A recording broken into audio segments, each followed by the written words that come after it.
Oh no, pull that man.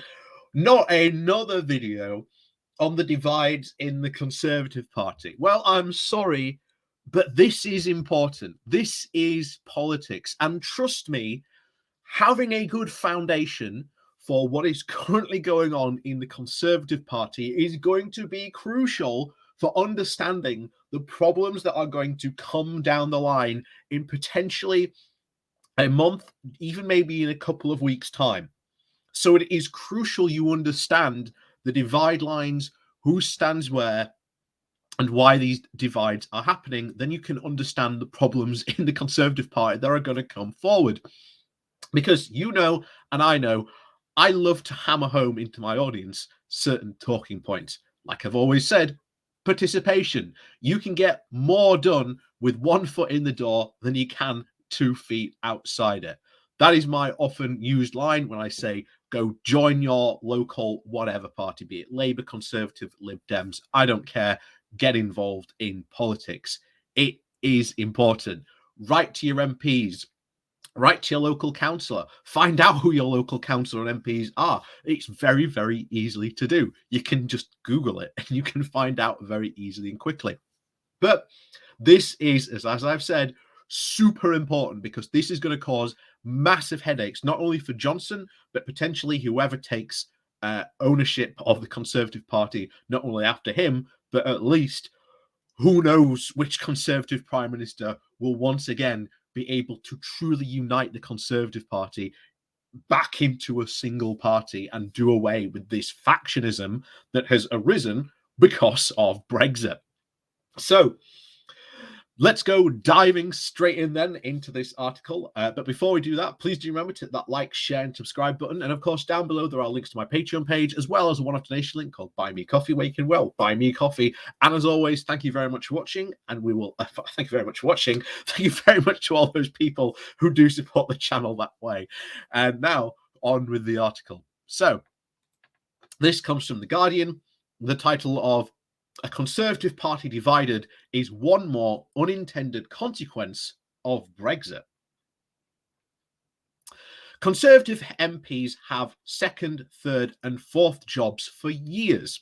And from time to time, the intersection between some Tories' idea of public service and their pursuit of money has very much burst into the headlines. But thanks to a very uneasy mixture of low expectations of politicians, a certain defence, and the idea that the Tory avarice was part of the natural order of things, most of the people involved have been left alone. Suddenly, though, we all seem to be on one side of these political moments that is not so much about new revelations as an instant realization that what was tolerated or ignored yesterday ought to be rejected today. So why the shift? The most obvious explanation is that Boris Johnson's self-described act of crashing the car in the Owen Paterson case, and how an attempt to change the rules on parliamentary standards has highlighted the contorted ethics of scores of MPs. But there are other reasons too, one of which is the huge change that is only just now starting to be understood. 2 years ago, the 107 new Conservative MPs were elected, and the views they have and the places that they represent are starting to have a very fascinating effect on Tory politics. Up until the Brexit referendum, the Conservative Party tended to be seen as the enduring voice of the shires and suburbs, pardon me, speaking for and to those who were either rich or comfortably off, and millions of others who at least aspired to be. When the party had expanded its appeal in the past, it was by offering people individual advancement rather than by economic interventionism. And most spectacularly, when Margaret Thatcher encountered people to encourage people to own their own council homes via the right to buy scheme. In that context, if the people at the top of the party made money by fair or foul means, they were only living the dream that they offered to the electorate at large, at least in the 1980s. When the comedian Harry Enfield invented the ubiquitous character called Loads of Money, And the old Tory version of the property-owning democracy was joined by a very brief dream of millions of people owning and trading in shares. But eventually, something very interesting happened. From around 2012 onwards, in response to Labour's weakening connections with some of its old core vote, some adventurous Conservatives, aka the Harrow MP Robert Halfton is a good example, had held out of the idea that the Tories were somehow becoming a new workers' party and re-embracing the old idea of an activist state. None of this has ever cohered into anything solid, but when Brexit politics broke openly and the seats into the so-called red walls fell to the Tories, vague hopes of the party acquiring a new support in this post-industrial North and the Midlands suddenly became a reality. Thereafter, Theresa May had already begun to point her party in a more collectivist direction. This huge electoral shift was reflected in Johnson's promises of levelling up and his apparent belief in the power of government. But in retrospect, because the Prime Minister's politics are emotional and very short-termist, thanks to both his own wealth and his ties to other moneyed people, he perhaps failed to realise something obvious, that the politics of the Red Wall are demanded a profound change in not just the rhetoric of the policy, but in also Tory behaviour. We now see the results of that all completely happened overnight. If in said solid Conservative seats, many people's feeling about their MPs' interest and ethics suddenly became hostile, you can suddenly imagine how the so-called sleaze is going to go down in such new Tory territory as the old Derbyshire coalfield or in the Potteries. Over the last 10 days, and this is the part of the current Tory drama that has begun to play out in the Commons chamber, as well as the party's inner circles. Among the 13 Tory MPs who voted against changing the rules governing the parliamentary standard system were the new Conservative representatives of such seats as Hartlepool, again, just barely been elected, Scunthorpe, Newcastle-under-Lyme, Mark Fletcher, and the MP for Bolsover, elected in 2019 in a seat represented of 49 years of by obviously Labour's very own Derek Skinner. They abstained on the vote, but later made righteous speeches in the Commons, taking aim at some of their very senior colleagues on the backbenches, who thought that he had not yet understood how this place really works. His punchline came with a very compelling irrelevance. I think that 2 years here is more than enough to know the difference between right and wrong. None of this has yet hardened into true factional warfare, but there does seem to be a very deepening entrenchment between the kind of long-serving, often complacent MPs whose seats tend to be in traditional Tory areas and the younger colleagues who have the very self-awareness suited to the social media age and often practice their conservatism in a more challenging territory.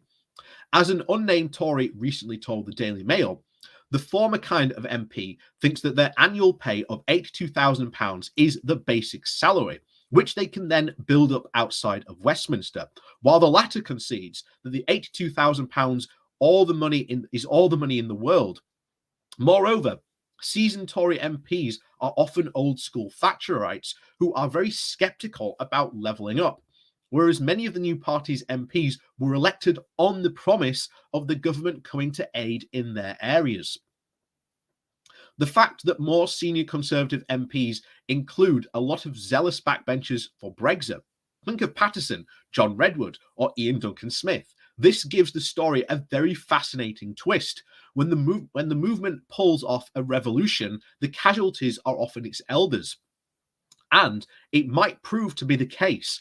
Our exit from the EU was led by older right-wing Tories, but has given rise to a lot of younger cohort of Conservatives, many whose visions of a post-Brexit Tory politics are very different from theirs. Where the Prime Minister sits in this all is a very interesting question. During the dining at the Garrick, currying favour with the older, more privileged Brexiteers, trying to smooth over the Patterson fiasco, while mostly trifling for the changes to the rules for the second jobs doesn't really suggest someone who understands either basic leadership or even the challenges that his own party face, nor where its future probably lies.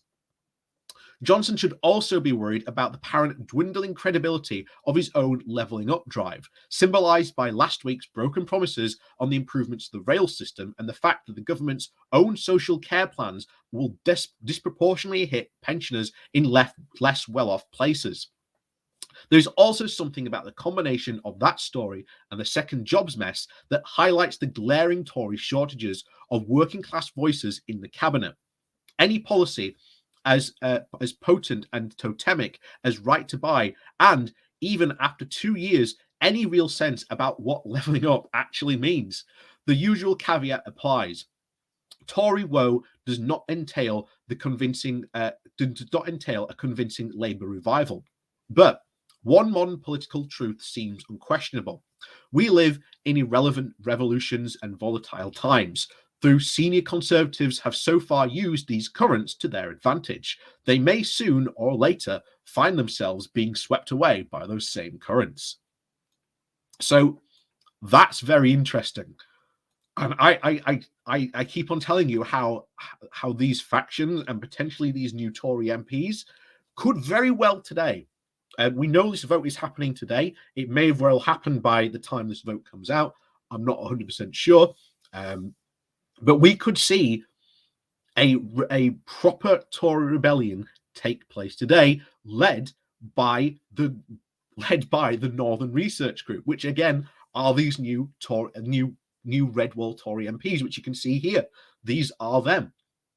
And when you've only just had, again, in the sleaze scandal, who said, I'm not even going to vote on this, and then come out and say, hey, what has just gone on here is being completely wrong, when she only just won her by-election just a couple of months ago, which even Boris Johnson went up, and you may remember the huge Boris balloon that they had up in Hartlepool out in front of it.